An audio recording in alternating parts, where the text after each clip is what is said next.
एक बार महात्मा बुद्ध एक गांव में उपदेश दे रहे थे।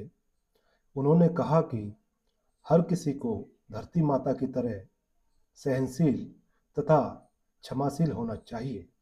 क्रोध ऐसी आग है जिसमें क्रोध करने वाला दूसरों को जलाएगा तथा खुद भी जल जाएगा।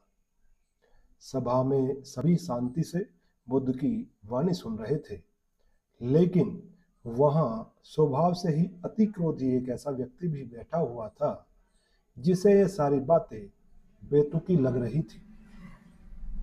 वह कुछ देर यह सब सुनता रहा, फिर अचानक ही आग बबूला होकर खड़ा होकर बोला, तुम पाखंडी हो, बड़ी बड़ी बातें करना यही तुम्हारा काम है। तुम लोगों को भ्रमित कर रहे हो। तुम्हारी ये बातें आज के समय में कोई मायने नहीं रखती हैं। अगले दिन जब उस व्यक्ति का क्रोध शांत हुआ तो उसे अपने बुरे व्यवहार के कारण पछतावे की आग में जलना पड़ा और वह महात्मा बुद्ध को ढूंढते हुए उसी स्थान पर पहुंचा। पर बुद्ध कहाँ मिलते, वह तो अपने शिष्यों के साथ पास वाले एक गांव के लिए निकल चुके थे। व्यक्ति ने बुद्ध के बारे में लोगों से पूछा और ढूंढते ढूंढते जहां बुद्ध प्रवचन दे रहे थे वहां पहुंच गया। उन्हें देखते ही वह महात्मा बुद्ध के चरणों में गिर गया और बोला, मुझे क्षमा कर दीजिएगा प्रभु। बुद्ध ने पूछा, कौन हो भाई, तुम्हें क्या हुआ है, क्यों क्षमा मांग रहे हो? उसने कहा, क्या आप भूल गए? मैं वही हूं जिसने कल आपके साथ बहुत बुरा व्यवहार किया था। मैं शर्मिंदा हूं। मैं मेरे दुष्ट आचरण की क्षमा याचना करने आया हूं। बुद्ध ने प्रेम पूर्वक कहा, बीता हुआ कल तो मैं वहीं छोड़कर आ गया।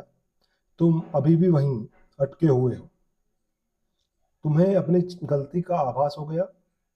तुमने पश्चाताप कर लिया। तुम निर्मल हो चुके हो। अब तुम आज में प्रवेश करो। बुरी बातें तथा बुरी घटनाएं याद करते रहने से वर्तमान और भविष्य दोनों बिगड़ जाते हैं। बीते हुए कल के कारण आज को मत बिगाड़ो। उस व्यक्ति का सारा बोझ उतर गया। उसने भगवान बुद्ध के चरणों में पड़कर क्रोध त्याग कर तथा क्षमाशीलता का संकल्प लिया। बुद्ध ने उसके मस्तिष्क पर आशीष का हाथ रखा। उस दिन से उसमें परिवर्तन आ गया और उसके जीवन में सत्य, प्रेम व करुणा की धारा बहने लगी। बहुत बार हम भूल में भी की हुई किसी गलती के बारे में बाद में सोचते हैं और बार बार दुखी होते हैं और खुद को कोसते हैं। हमें ऐसा कभी नहीं करना चाहिए। गलती का बोध हो जाने पर हमें उसे कभी न दोहराने का संकल्प लेना चाहिए और नई ऊर्जा के साथ वर्तमान को सदृढ़ बनाना चाहिए।